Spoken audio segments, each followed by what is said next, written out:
Okay. So, welcome, Richard. Richard Lang. It's lovely to see You. you again, and thanks so much for sharing the Headless Way with us. I'm not going to say any more than that, um, Oh, unless you want me to say something. coward. All right.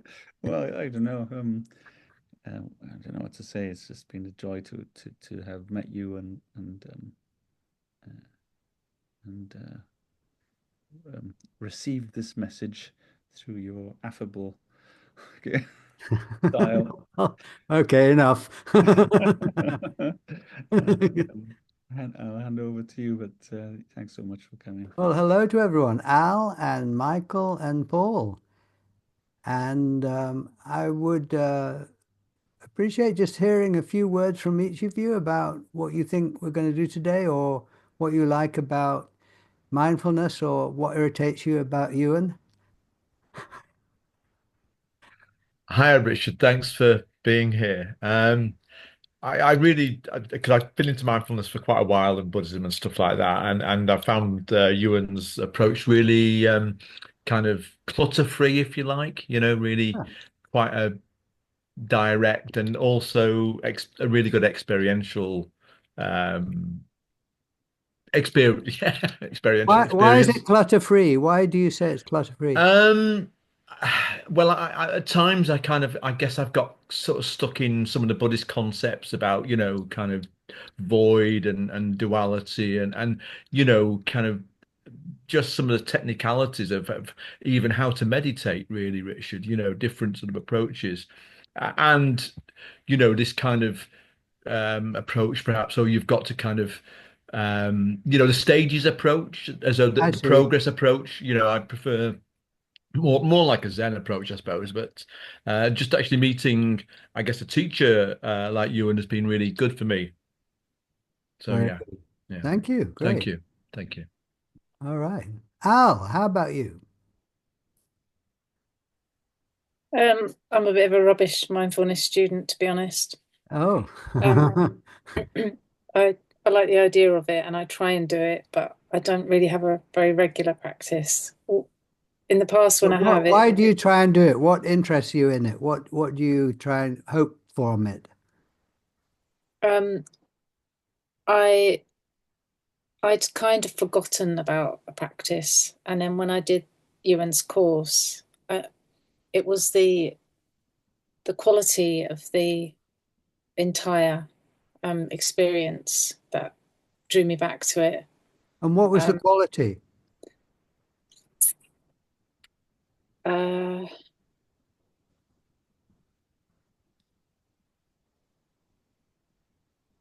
yeah. Um, the the kind of otherness of the space, not only of the when we were actually meditating, but the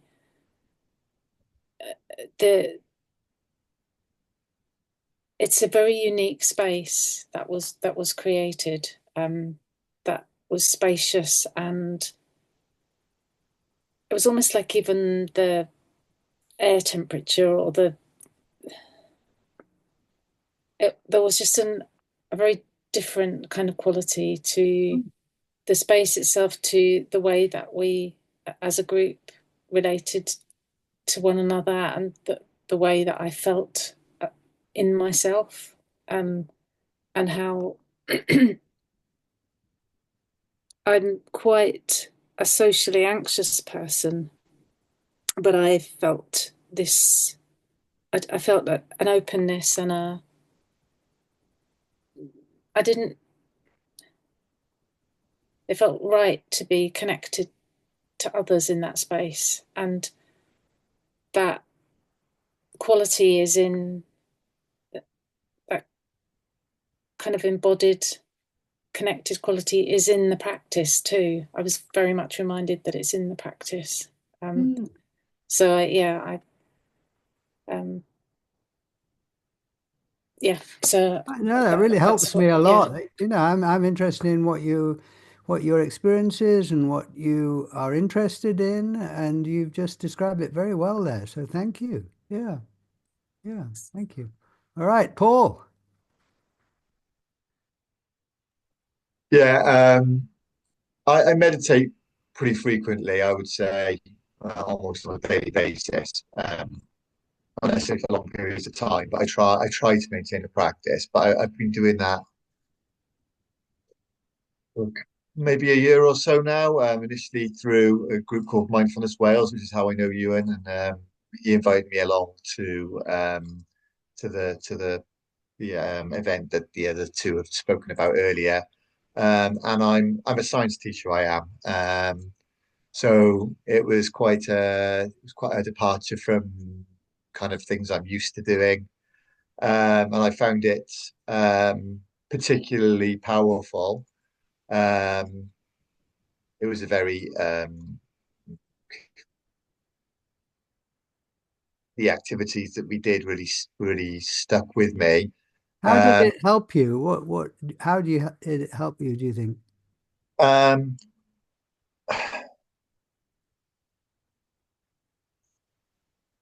I felt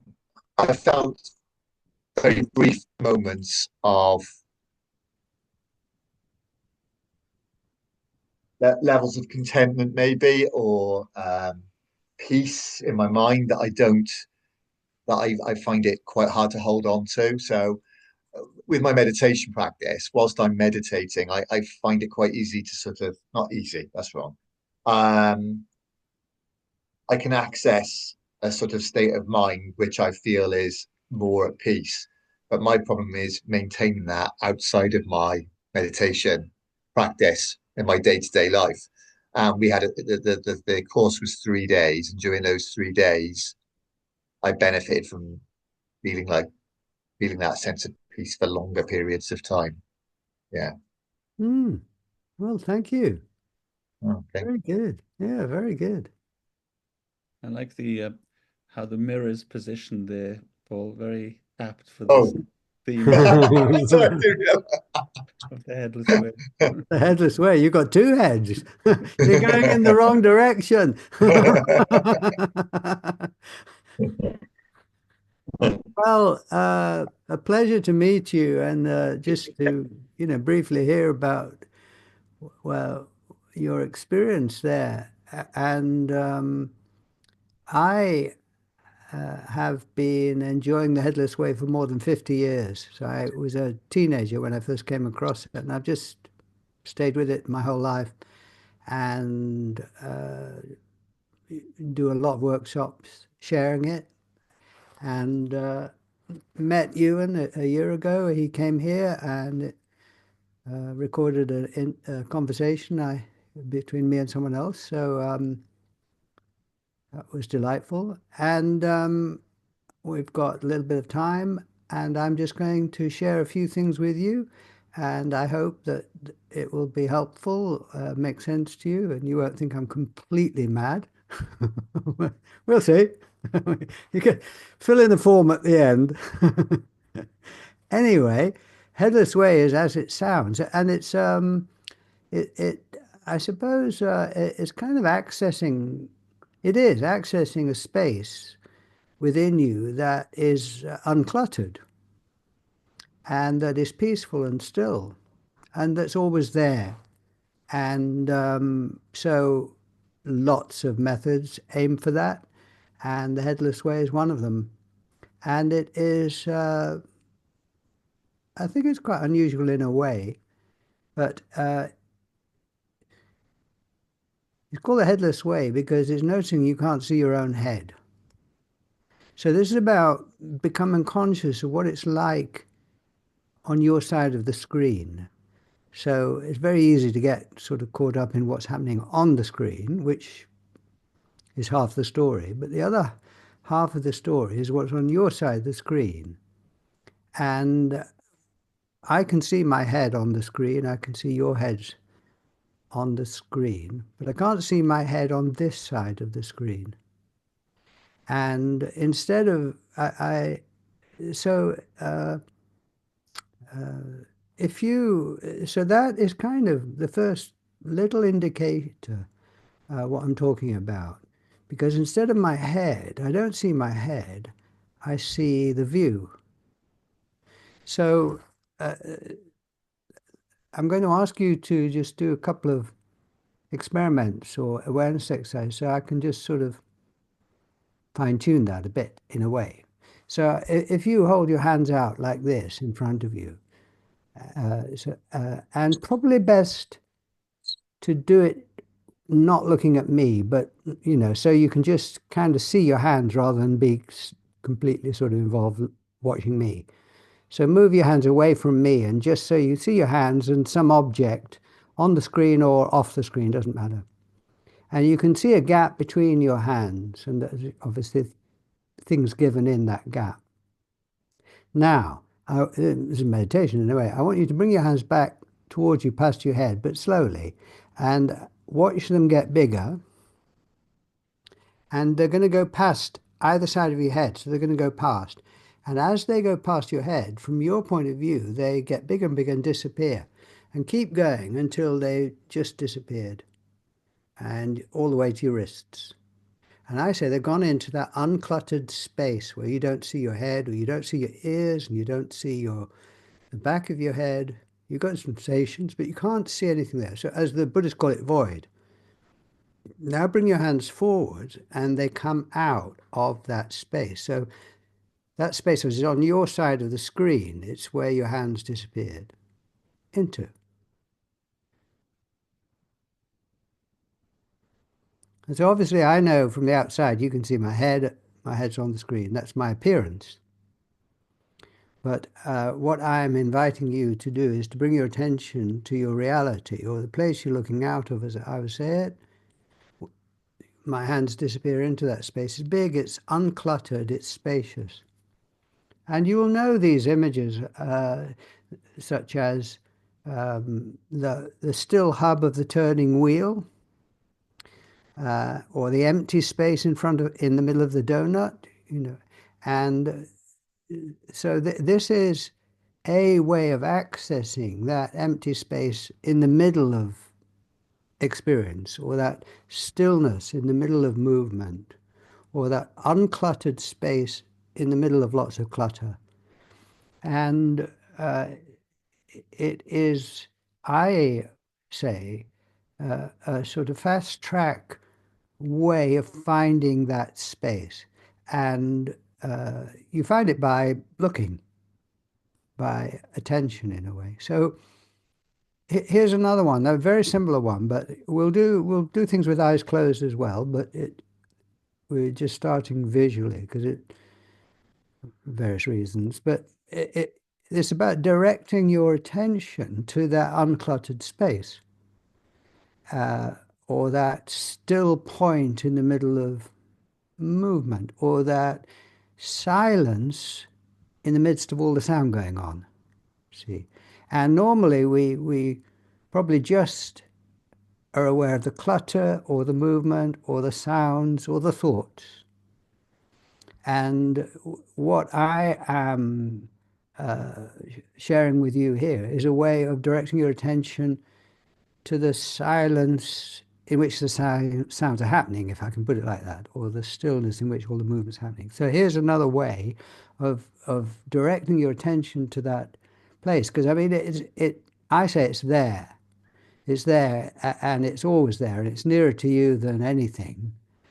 And once you know that, and once you know where it is and how to access it, you can access it anytime you like. And it's not dependent on your mood or on any previous experience. It's just there, really.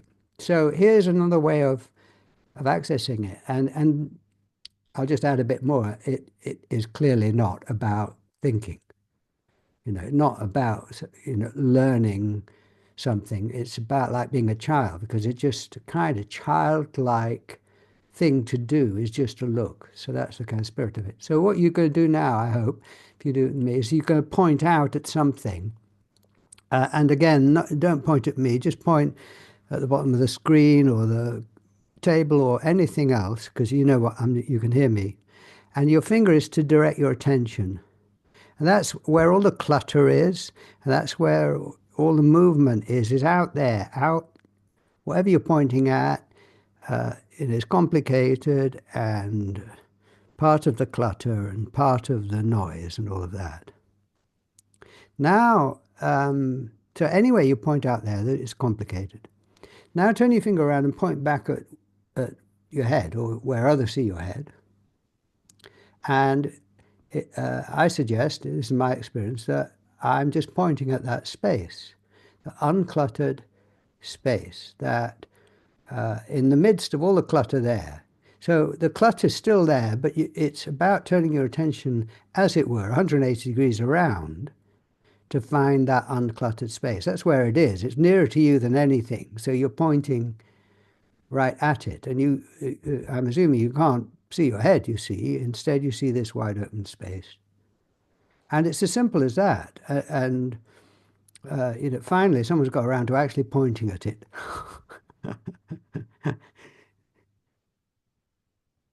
And you can do this. This is another useful gesture, which is two-way. Do you see?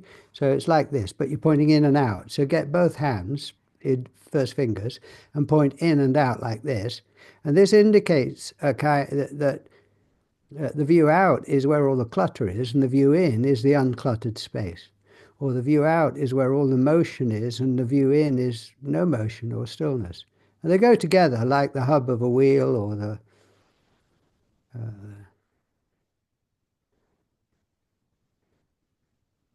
and we're going to do different things, but that's the heart of it. I mean, it is knowing. It's like returning home in a way.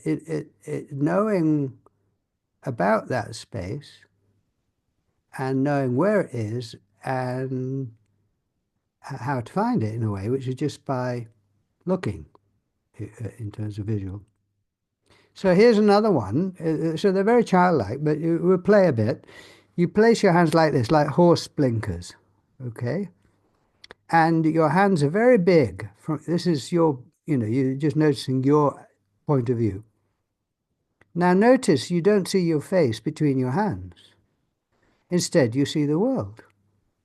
And there's another way, because your hands, because they're very close to where you're looking from, they bring your attention back. Because the whole thing is to get your attention back to that space. We're so used to attending out, and the idea is just to bring your attention back to that space.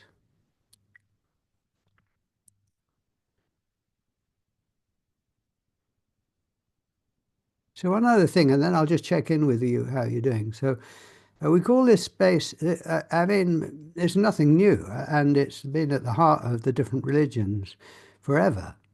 This stillness inside, or this awareness, or this silence, or this creative emptiness, no mind.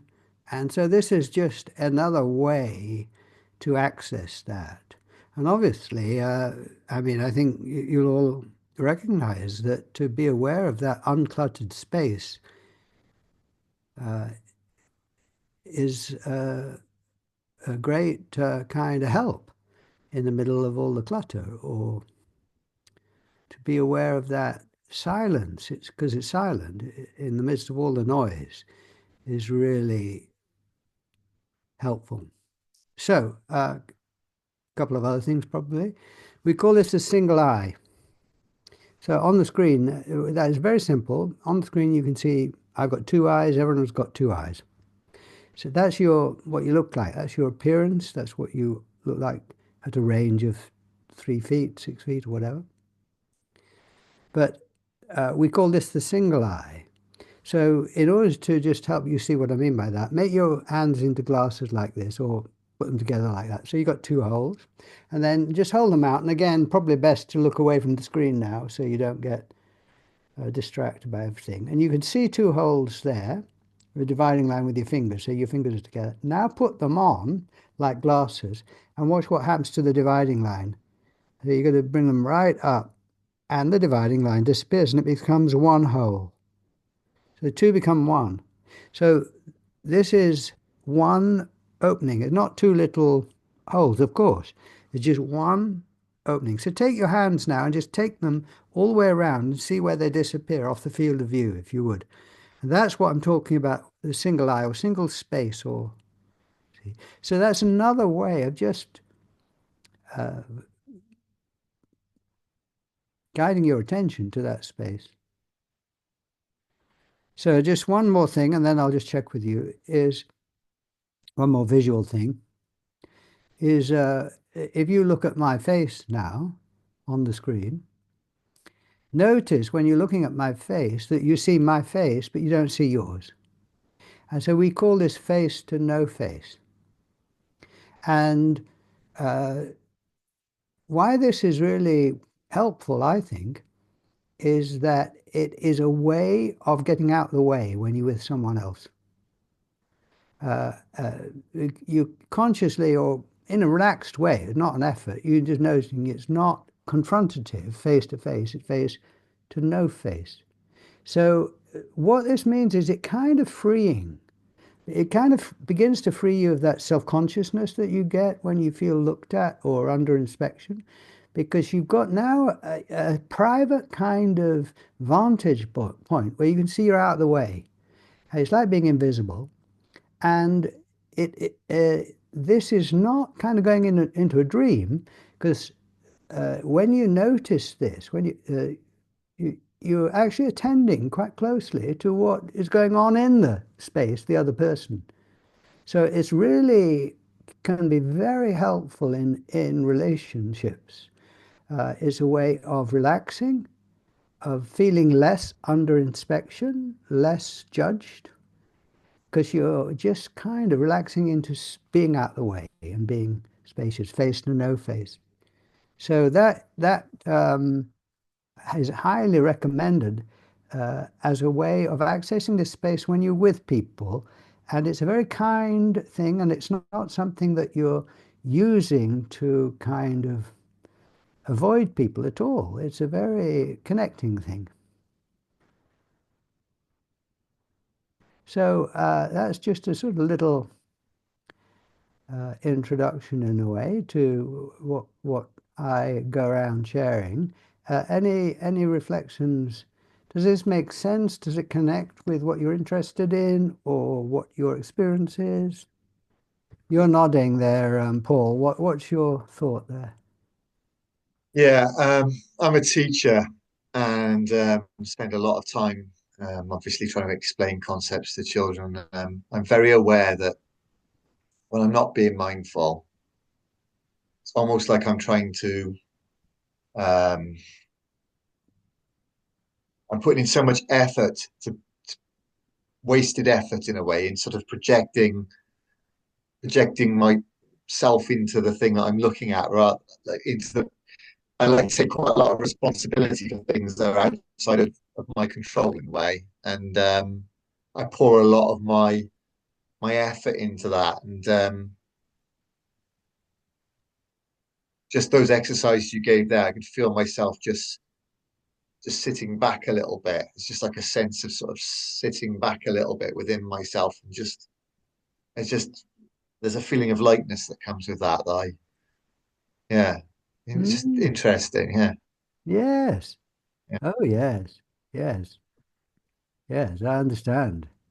I've done a lot of teaching and, of course, running workshops. You're kind of in that position. It's always an ongoing learning process. How not to overdo it and how to actually connect rather than bully them or whatever, Yeah. that, it's a very skillful, it demands great skill and a lot to learn. And I do find that having access to this space, it doesn't solve all the problems by any means, but it's a great thing to have in your backpack, to bring along with all the other skills. And yes, good, good. Well, we'll come back to that, I'm sure. You were going to say something, Michael, I think. Yeah, I was, Richard. I mean, particularly that face no face thing. It just reminded me, the kind of I do counseling stuff. Well, sorry, I do counseling, and that's really a good thing for that, isn't it? I hadn't thought of it. I've not heard it described like that, but it's really, kind of, yeah, really appropriate. And I loved I mean, I thought the reference to Still Point of the Turning World reminded me of Eliot and the Four Quartets, which I've been trying to sort of think about using the basis for meditation. But anyway, but yeah, really, really good stuff. Yeah, enjoyed Well, it. I Thank you. was a psychotherapist for 35 years, and I didn't talk about headlessness in my therapy sessions because people didn't come for that. But I lived it, and that's where I was coming from. And it means that you being that consciously sort of being that space in which they are talking and being. And from the moment they walk in, you're that space. It's very, I think they feel welcomed. People feel welcomed. And you're not putting on airs because being that space is genuine and kind of being nothing. So you don't, you're going in to learn and to listen and to help.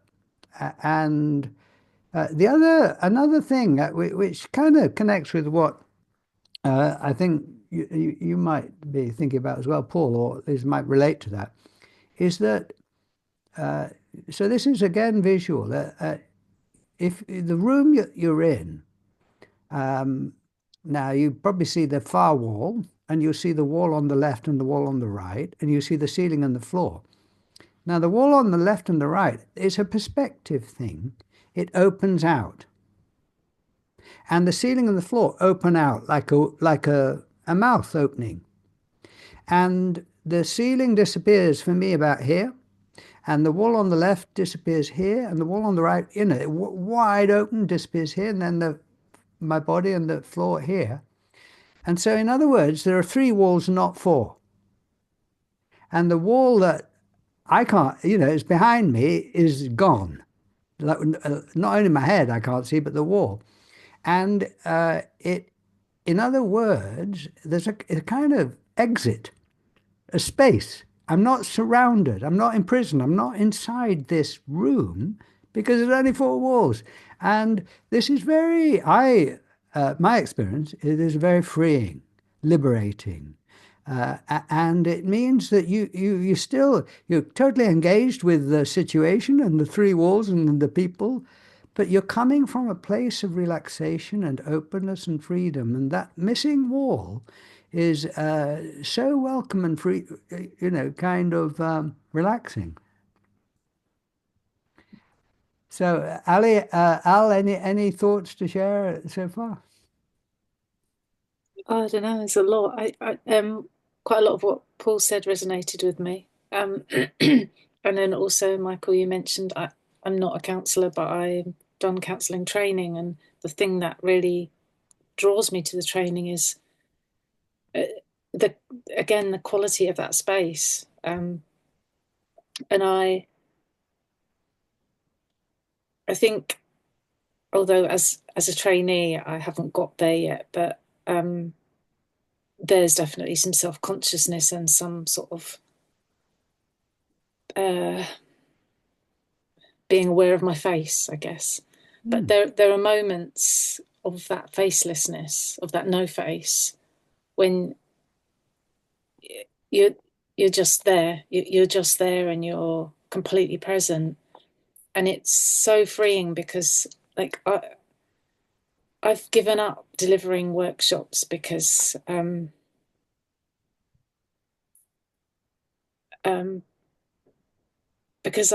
found them stressful, but I felt so in me, I couldn't bear it.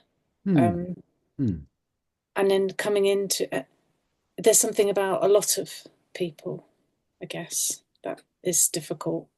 But those small encounters, they're just loaded with potential and interesting and fascinating. And one of the fascinating things about it is I'm gone. And it's just incredible, that sense. So that no face thing, yeah, really, I got that. Oh, yes. Yeah, it's very interesting space. My heart sings when I hear you say that, because that's the heart of it. You're gone, and yet you're present and receptive. Yeah, Yesterday I did a workshop here at home. I had 10 people for the day. And at the end, a lady was saying, "Well, how do I keep this going? You see, how do I keep what? Give me a practice. How do I keep it going?" And she'd mentioned she'd got kids. I said, "How old are your kids?" She said, 6 and 10. I said, "Right, start there. Whenever you're with your children, notice its face to no face, right? Now, I mean, what could be more wonderful to do than be gone for your kids? Because it's love and it's relaxation and it's playfulness and it's respect, you see. And you don't have to say anything at all, you see, especially to kids, you see. And start where it's easy, you know, start where you want to do it. And then it will gradually spread out. And you'll find yourself surprising yourself, being gone when you're standing and talking to the person in the shop. You're gone, you know, and and it's very intimate and beautiful. It's safe and always there. And yeah. Richard, one of the things I say in the course, I think sometimes I do, sometimes I don't, is that I explain how humans are the only animals that can point and name things. Don't know if you knew that. Gorillas can do it in captivity, but we're the only ones that point and name things. Ah, Yeah, and it's our curse, but it's also our blessing that because we can point and that in that pointing and naming there's this separation created, but we can also point this way. yeah. But I remember because I have used some of the Headless Way methods in different courses, not in this one so much, but I remember many years ago asking a very beautiful lady to do this, and she just said, "It's my face. It's just my face." She could not detach from it, and I was quite judgmental at the time, I think. But doing it now, just today, I just realized, oh, I don't see it uncluttered. There's a frisson, that was the French word there. When I do there, the mystery, you know, the kind of taboo of actually noticing there's nothing here. I sense that. I mean, there's still a lot of clutter. Um, so, so there's obviously a face behind the face, and I think part of that is to do with the fact that I can feel that this is connected to the brain and it's doing things. So it's me doing it. You know what I mean? So I've got I don't know if you did I show this to you, the mirror illusion. It's a very interesting thing that we do in week 6 of the course.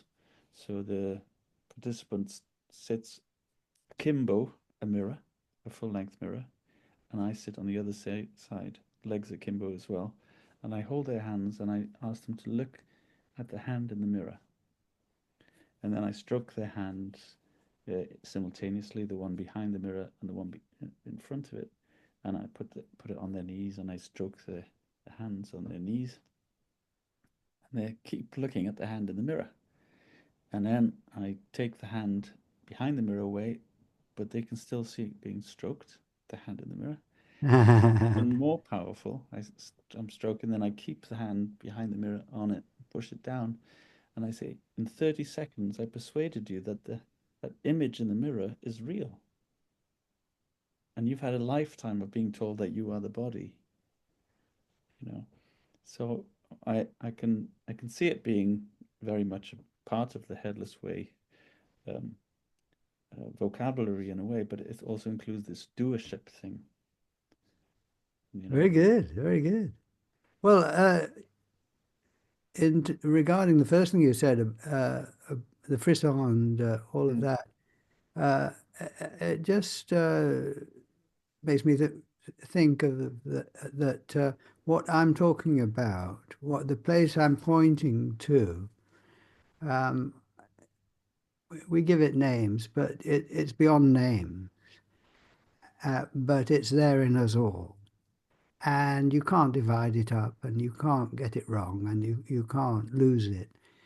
but your response, the frisson or whatever it is, will be different from anyone else's. And uh, the, what I say is, I completely get that. There isn't a right response. There's your response and my response, and it changes all the time, because this is so. You can't get it wrong because you are it, something like that. Yeah. Well, yes, the mirror. Here's just an amusing thought for you all, that if you're used to looking in the mirror and going, "Oh my God," now you can look in the mirror and say, "Ah, thank God I'm not like that." See, I can see that old man on the screen called Richard, and I look here. There's no old man. There's no face. There's no clutter. There's nothing. I'm free of that, and that is, I tell you, for me, it's a very significant thing, because every time I look in the mirror, over the years I'm getting older, and it's not going to end well. But on this side of the mirror, I don't change. And I'm not old, and I'm not small. I'm big. My hands to spirit. My true nature is big, and in some sense out of time, I would say. So, there is a remedy. When you're on your own in the bathroom and you look in the mirror, just be aware that you don't see your face on this side of the mirror. I don't see a face on this side of the screen now. And it's about being attentive, present, because to start imagining a face on the near side of the screen or the mirror that you're not seeing is to sort of go into a dream and then go into a judgment and all of that.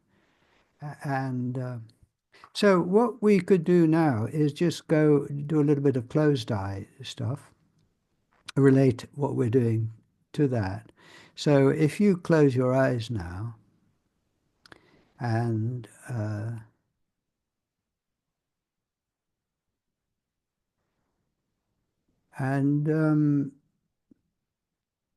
just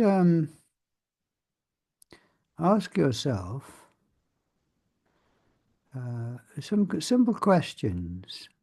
So a bit unusual questions probably, but because again, this is attempting to provide you with a way of finding that silence within the sound, or that uncluttered space within the clutter, or that stillness within the turning wheel, you see. And you can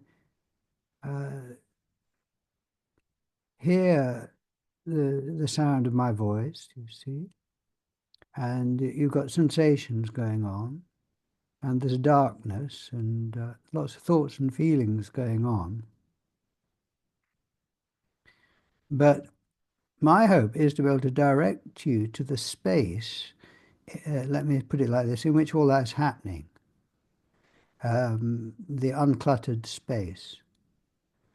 And one way of guiding attention is if you listen to the sound of my voice, or if you get tinnitus, the ringing in your ears, or any other sounds going on, they're changing. Some are loud and some are soft. But what we're looking for is the kind of silence that is not disturbed by all those sounds. Okay. And if you can imagine now pointing out at the sounds. So you just got to somehow imagine the direction of attention pointing out at the sounds. See that all those sounds, my voice, other sounds, tinnitus. And now, if you can, in a way visually, imagine a finger pointing back at yourself. I'm indicating or suggesting that's where the silence is, nearer to you than all these sounds. And it's the the space or silence in which those sounds are happening. And it's the space, the uncluttered space where all the sensations are happening.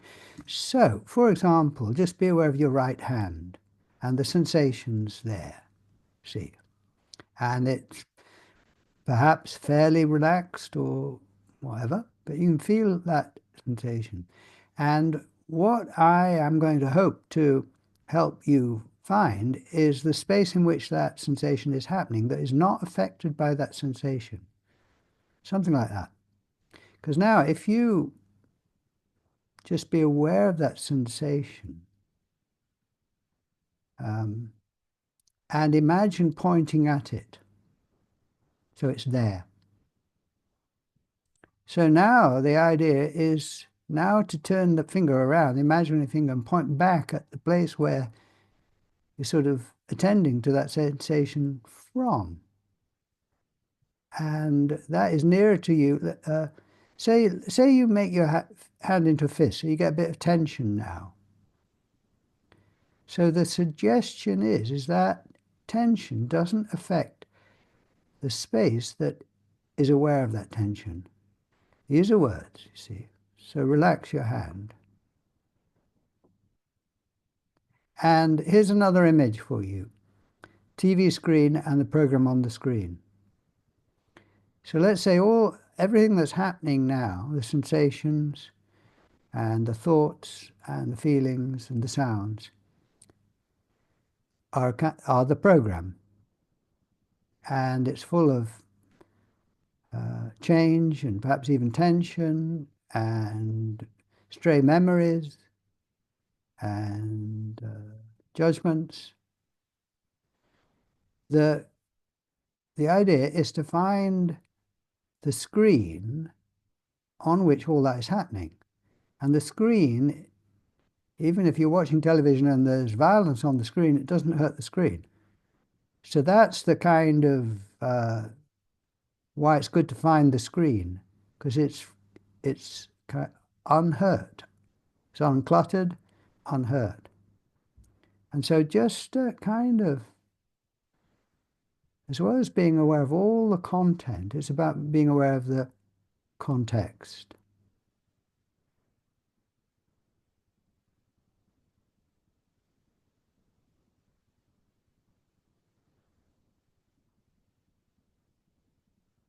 And if you become aware of your breathing, there's movement there. And using that two-way pointing idea, you sort of pointing with your attention, the direction of your attention is out to the breathing. And then you kind of turn your attention around. It's that same place that the walls disappear and the ceiling and floor, same place where you can't see your face, same place you pointed at, nearer to you than your breathing. And it has no name or color or shape, but it is that presence. It's always there. It has no boundary, no date on it.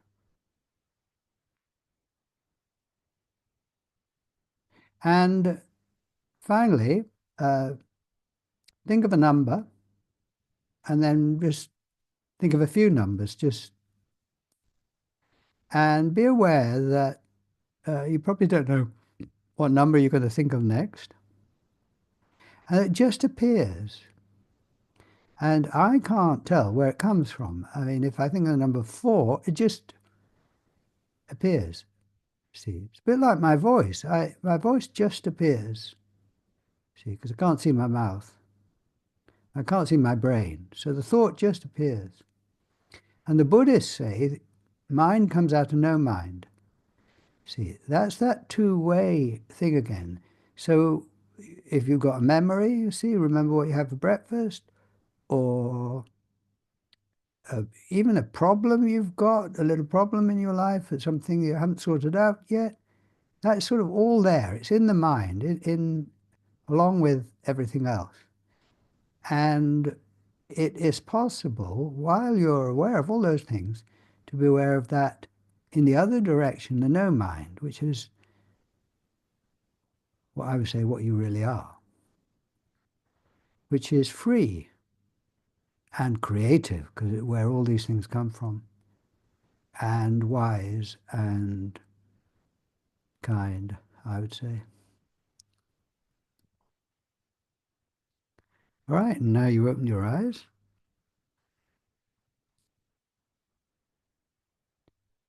And that two-way thing that is still, you see, you looking out now into all the clutter of your living room, my living room. But back here where the ceiling disappears and the walls disappear and where I can't see my head, it's uncluttered and it's creative because my thoughts are coming out of this nothing. So there again, I'm attempting to give you a kind of hacks, to enable you to find that resource in any situation. It's very good when you're lying in bed at night and if you can't get to sleep, sort of relax as if you're floating in that nothing and everything's just floating on the surface. But underneath it is this boundless nothing, you see. Just as when you're with someone and you see you've no head, you drop back into that relaxed openness, if you like, or that presence, or that like being invisible in a way.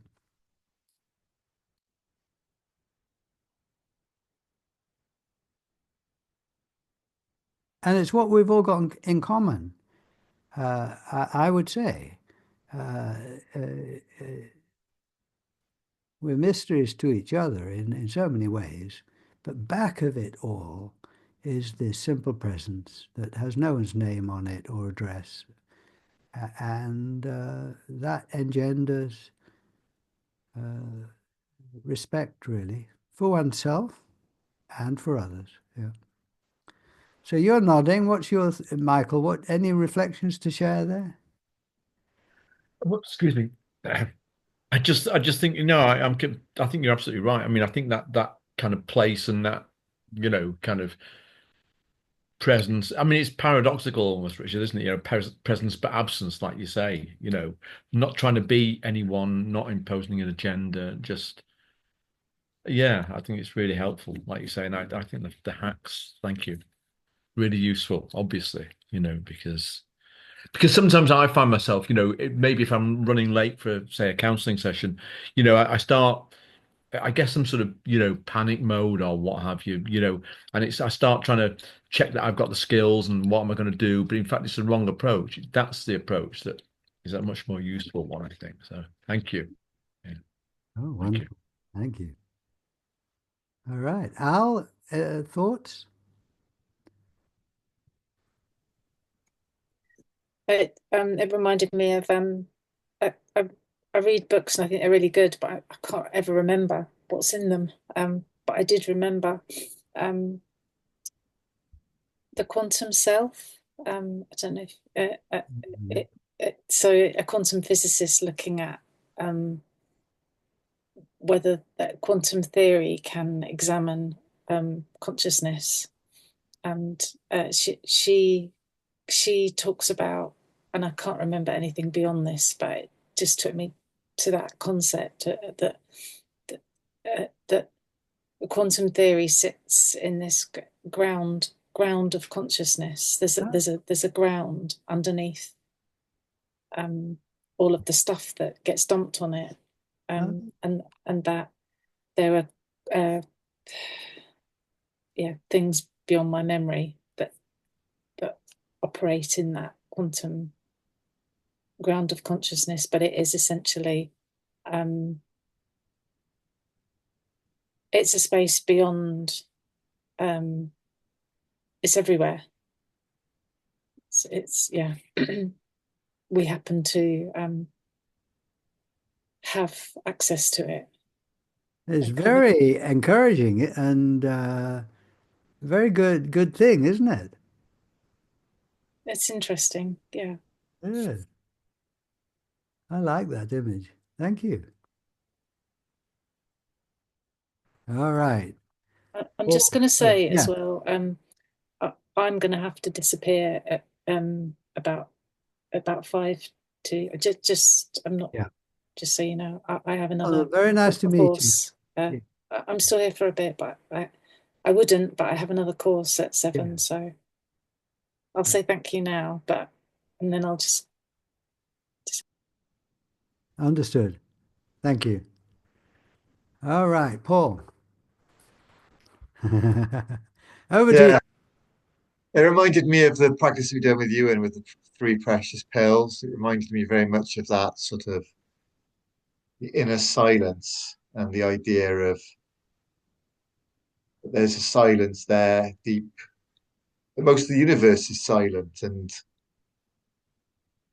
it's the natural state of things to be silent and to it's a I find it a very beautiful, seductive sort of idea. That idea that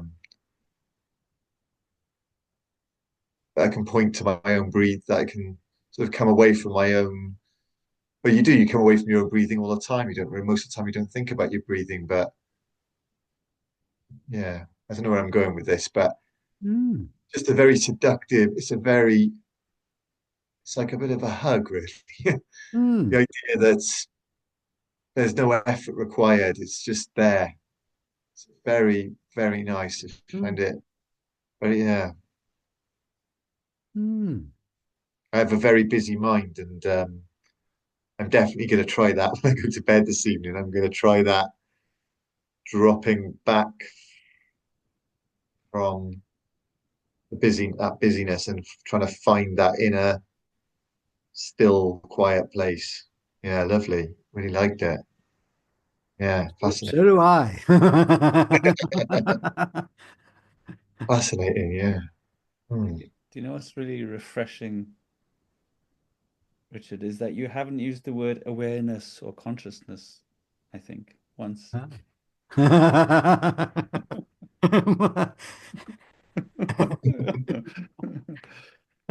Yeah, because I have this saying that this what I do is called context-oriented arts, and it's a creative movement for awareness of the creative movement of awareness.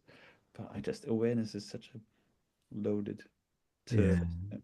But it's really I'm really happy to hear you call it creative, at least.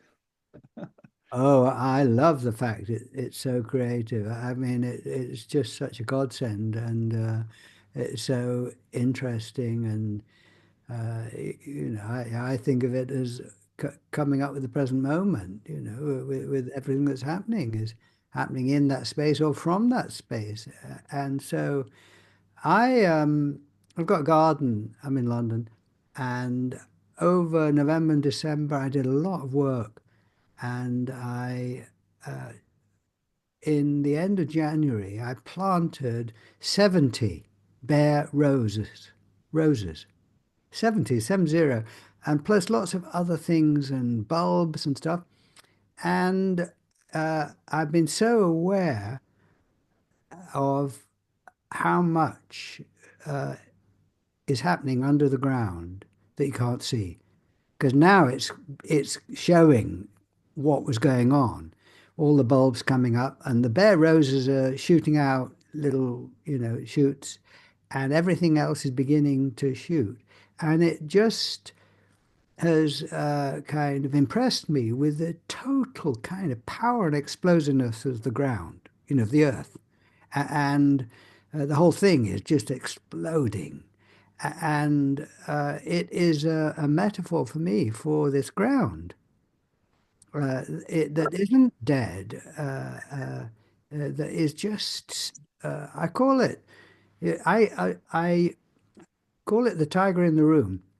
So the elephant in the room is a problem in the room that you're not talking about and is getting in the way. And the elephant is so bloody big you can't even see anyone. And the point of talking about the elephant in the room, as difficult as it is that it frees up energy.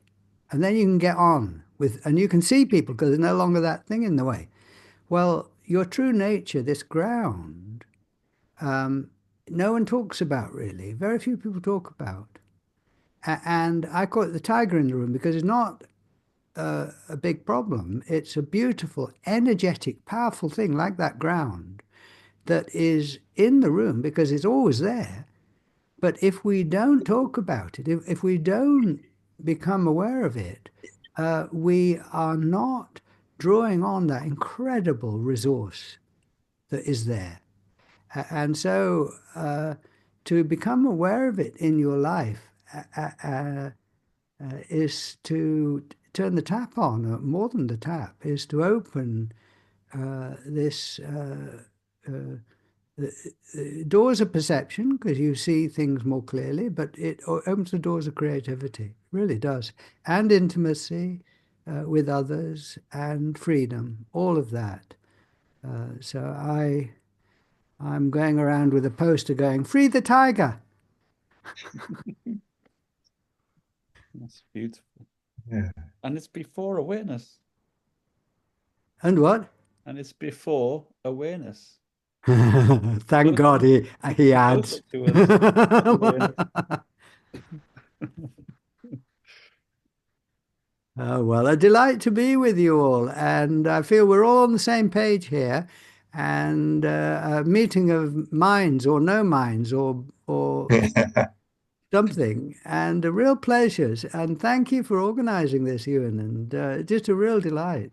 Yeah. Thanks so much, Richard. It is a delight. And I hope you'll come again, maybe when we have more people Yeah. coming. Yeah. That's the beginning. So Yeah. Well, just perfect as it is. And yeah, really delightful. So lots of love to you all. And Thank you, Richard. Right. yeah. Thank you. You can send me the £10,000 later. sure. Okay. All right. I'll send leave you you this to it. address. Yeah, that's right. It's here. Yeah. Very good. All Thank right. you. Bye, Richard. Thank you. Bye, Richard. Bye.